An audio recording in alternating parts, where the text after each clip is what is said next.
નમસ્કાર દર્શક મિત્રો, હું છું કિશન વેકરિયા, ચક્રવાત ન્યૂઝ ગુજરાતીમાંથી. વિસાવદરની ચૂંટણીનું સમાપન અત્યારે થઈ ચૂક્યું છે, ત્યારે આપણી સાથે અત્યારે જોડાયેલા છે આમ આદમી પાર્ટીના પ્રવક્તા ભાર્ગવભાઈ જોશી. ભાર્ગવભાઈ, આપનું હાર્દિક સ્વાગત છે ચક્રવાત ન્યૂઝમાં. આપ સૌનું પણ અને આપના દર્શકોનું પણ સ્વાગત છે. તો જેમ કે ચૂંટણી પતી ગઈ છે, શું લાગે છે આપને, પરિણામ તમારા પક્ષમાં આવશે કે કેમ? આ પરિણામ જે દિવસે ભૂપતભાઈ ભાયાણીએ રાજીનામું આપ્યું એ જ દિવસે આમ આદમી પાર્ટીના ફેવરમાં પરિણામ હતું. અને આપણે આ ઘમંડ તો ના કરી શકીએ, પણ આ અમારા માટે ઔપચારિકતા હતી. આમ આદમી પાર્ટીના કાર્યકર્તાઓની મહેનત ત્યારથી હતી અને અમે લાગેલા જ હતા એમાં. આમ આદમી પાર્ટીની સીટ હતી અને આમ આદમી પાર્ટીએ પાછી જીતવાની હતી. બરાબર. એમ તો આમ આદમી પાર્ટીમાંથી ઘણા આપણા કાર્યકર્તાઓ છોડીને જતા રહ્યા છે, તેની કોઈ પરિણામ ઉપર અસર દેખાશે કે કેમ? ના ના, એને એટલા માટે નહીં દેખાય કે જાહેર જીવનમાં અને રાજકીય માહોલમાં આવવું જવું એ એક સામાન્ય બાબત હોય છે, પણ કેટલાક લોકો અમારા ગોપાલભાઈ જેવા આમ મક્કમ મજબૂત અને અડગ હોય છે. કેટલાક લોકો અમારા જેવા અડગ હોય છે, નીડર હોય છે. એને રાજકીય રીતે અહીંયા જવું ત્યાં જવું, અથવા તો એના ઉપર કોઈ પ્રલોભન કે એના ઉપર કોઈ ધાક ધમકી દબાવ કે કોઈ રાજકીય પ્રેશર એના ઉપર અસર કરતું નથી. ત્યારે જે લોકોને અસર કરે છે એના માટે બીજો કોઈ વિકલ્પ હોતો જ નથી. અને એવા લોકોએ કોઈનું રોટાવેલું હોય ને એ જ બોલવાનું હોય, એટલે એની અમને કઈ અસર ના પડે. બરાબર. હાલમાં સોશિયલ મીડિયાની અંદર એક વિડીયો વાયરલ થઈ રહ્યો છે બૂથ કેપ્ચરિંગ નો. એ બાબતે આપનું શું કહેવું છે? કેનો વિડીયો?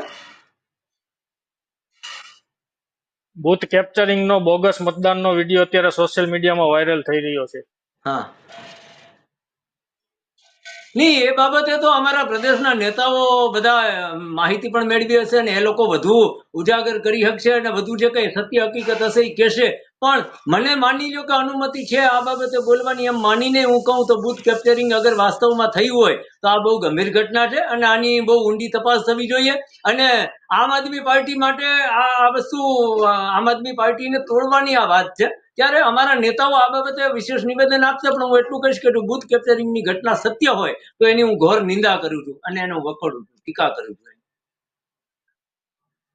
આગળ એના ઉપર કોઈ કાયદાકીય કાર્યવાહી કરવામાં આવશે કે કેમ આપની પાર્ટી દ્વારા? કાયદાકીય કાર્યવાહી કહું છું ને, અમારા પ્રદેશના નેતાઓ કરશે જ. અગર એ ઘટના સત્ય છે તો એના માટે માંગ કરશે, ઉચ્ચ લેવલે લડશે.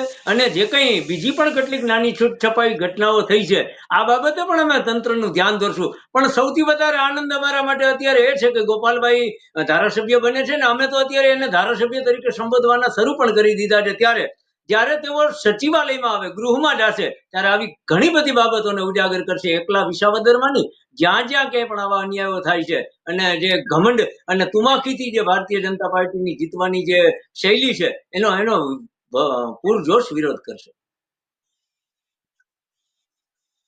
ચૂંટણી પ્રચાર દરમિયાન ગોપાલભાઈ ઇટાલિયા દ્વારા એફિડેવિટ રજૂ કરવામાં આવી હતી અને કહેવામાં આવ્યું હતું કે દરેક ખેડૂતોના મોબાઈલ સુધી તે પહોંચાડવામાં આવશે. અત્યારે ચૂંટણી તો પતી ગઈ છે, તો તેને પહોંચાડવાની કાર્યવાહી ક્યાં સુધી આપણે આગળ પહોંચાડી છે? નહીં, એમાં અમે છે ને અમારા વિષયમાં દુષ્પ્રચાર પણ કરવામાં આવ્યો છે. હકીકત એ છે કે ગોપાલભાઈ ઇટાલિયાએ જે એફિડેવિટ બનાવ્યું છે એ અમે જે રીતે આ બૂથની કામગીરી કરી છે એમાં જ અમે દરેક જગ્યાએ પહોંચાડી દીધી છે. સંજોગો વરસાદ કોઈ જગ્યાએ રહી ગઈ હોય છે તો અમે સોશિયલ મીડિયાના એટલે કે મોબાઈલના માધ્યમથી પહોંચાડી રહ્યા છે. અને એમાં પણ અમને હજી સંતોષ નથી થયો કે બધી જગ્યાએ પહોંચી હોય, એટલે હજી અમારો એ સંકલ્પ અધૂરો જ માનું છું. હું પણ માનું છું એટલે ગોપાલભાઈ પણ માનતા હશે કે એક મતદાર સુધી એ સંકલ્પ અમારો એફિડેવિટ પહોંચ્યું ના હોઈ શકે તો એ પહોંચાડશું. પણ જનરલી અમારા ઉપર જે લોકોને વિશ્વાસ હતો, અમારા ઉપર જે લોકોનો ટ્રસ્ટ હતો, ત્યાં સુધી તો એફિડેવિટ પહોંચી ગયું છે. બરાબર. ગોપાલ ઇટાલિયા ચૂંટણી જીતી જાય છે તો તેમના દ્વારા કરેલા વાયદાઓ પૂરા કરશે એવી આપને કોઈ વિશ્વાસ છે?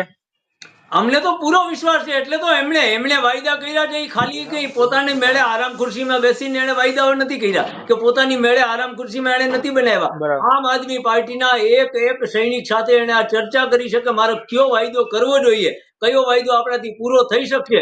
એટલે આ માત્ર ગોપાલભાઈ ઇટાલિયાનો એકનો વાયદો નથી, આ આખી આમ આદમી પાર્ટીનો વાયદો છે અને આ બધા જ પૂરા કરવામાં આવે.